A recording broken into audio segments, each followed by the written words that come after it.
Hello, this is Danny Raymond, the voice behind Ray's Guide.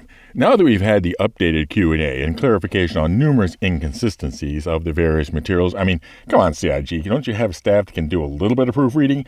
I feel that I should give a more accurate and detailed version of my initial impressions about the Crusader Spirit series against its competition where there is some. Because of the three variants, one has a lot of competition and the others have little to none. So I thought I would start with where I ended the last video, and that was why buy a concept ship at all, or as some would say, why are you buying a JPEG without even the pseudo-coolness of bragging about investing in NFTs? I'm going to buy them because I need another ship to have as a giveaway, but if you're not using ships as contest prizes, why buy them? And I have a three-part test. First, does the ship offer a gameplay that I am interested in? Second, am I interested enough to want to pay for a head start over buying it in-game? Because that's what you're paying for. These ships will eventually be available to buy with Alpha UEC. And considering their real-world currency price, probably a very reasonably attainable quantity of Alpha UEC. And third, is the loaner ship useful to me in the meantime? I'm not saying it has to meet all three of those criteria, but it certainly should have to meet at least one of them. So let's talk about what we know that is common about all three variants. And apparently everything other than the cargo bomb bay passenger cabin in the middle is common. This includes the cockpit, where if it was identical to the one on the Starliner, I would not be surprised at all. Underneath that, there are two size 3 pylons, each with a size 2 weapon. What was unsaid in any of the content so far was whether these were bespoke pylons or the standard Veripucks, that you could swap them out for a fixed gun one size larger. So if the ships are that maneuverable, 4 size 3 fixed loadout might be tempting. Similarly, it was unsaid if the size 3 wing mounts were capable of having a Veripuck installed and then size 2 weapons. Speaking personally, I usually prefer to go all gimbals or all fixed. So if it is possible at all, I would look at the Spirits as either 4 size 2 gimbals or 4 size 3 fixed. They have corrected the missile count to 4 size 4, which means good punch but not many opportunities to use it. The front section has beds for the 2 crew toilet, and kitchen, and most, if not all, the component access. Why? Because the only other place that is common to all three ships is that little space between the modular area and the back ramp, which seems a really poor place for any shared components. Which brings up two interesting questions. If they were discussing possibly being able to stash a hoverbike there, then it is certainly a place large enough to stack up a few delivery-size boxes. So think of that for the A1 and E1 variants that they say have 0 cargo capacity. The other thing, is this a door separating the ramp area from the cargo area? If so, and the space is big enough for a bike, then it's basically big enough to be a vestibule to thwart run-aboard hijacking. Open the ramp, but not the door, walk on, close the ramp, be sure the vestibule is empty, and then open the inner door. In addition, if there is a door, then we have an airlock to prevent the whole cabin from being depressurized when exiting without needing an air shield. It also likely means the boarding action would need to breach 2 doors at the rear and not just 1. That's something missing from most of the middle-sized ship competition. Then there's another door to get to the crew living areas, and then likely a final door to the cockpit. This is, of course, the Crusader way. So speaking of competition, let's get to the individual variants and the one with the most competition, and that is the C1. And the medium-sized, versatile, middle-sized cargo-carrying ship that can haul a few SCU of fast cargo and or a buggy and a couple of friends. And if you look at that competition, you have the Cutlass Black being the much stronger competitor if you're expecting trouble.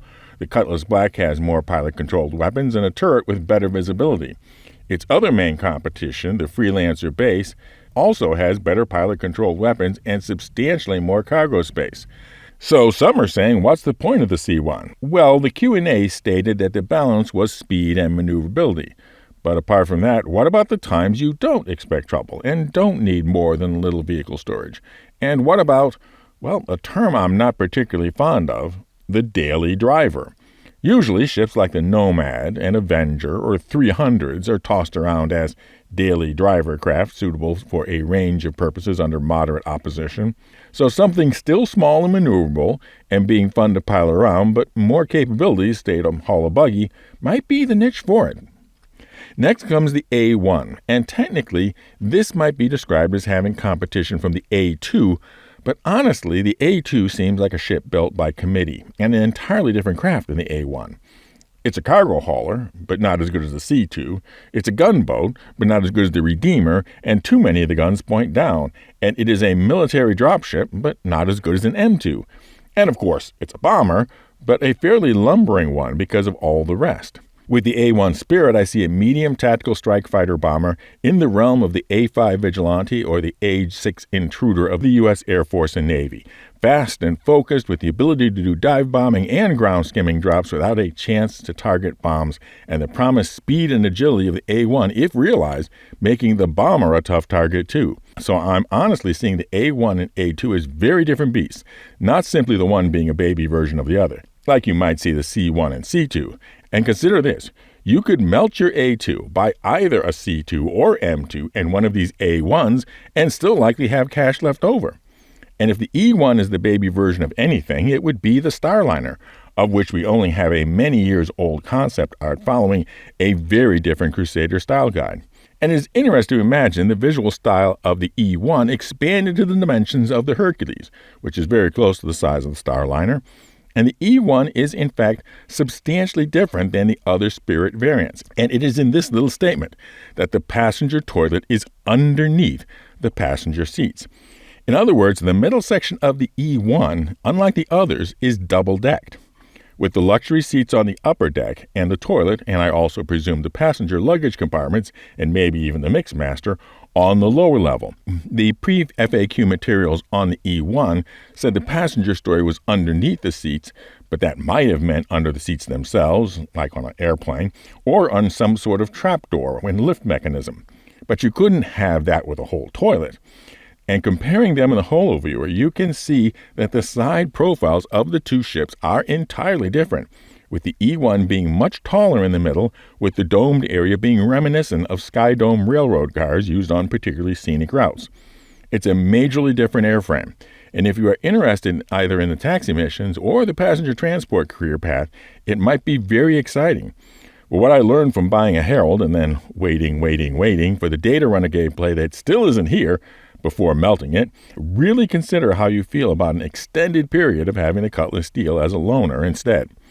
Now for an update on our Grow the Channel ship giveaway. As of recording, we're at 93% of the subscriber goal and 100% of the membership goal, or the IAE Expo, whichever happens first, to give away to some lucky player their choice of the Anvil Liberator, the ship for shipping your ships, or the Myst Odyssey, that long-length lookabout launcher lorry. One entry per video. Members prior to the publication of the winning video are entered automatically, and if the winner is a member of the and if the winner is a member as of the publication date of the winning video and the drawing time, remember. And at the drawing time, remember that if you've let your membership expire, you will win both the Liberator and the Odyssey. For non-members, just describe and comment somehow using the secret word. And the secret word for this video is the term I said I wasn't that fond of. Fly safe, keep it real, and I'll see you in the verse. This is Danny Raymond for Ray's Guide.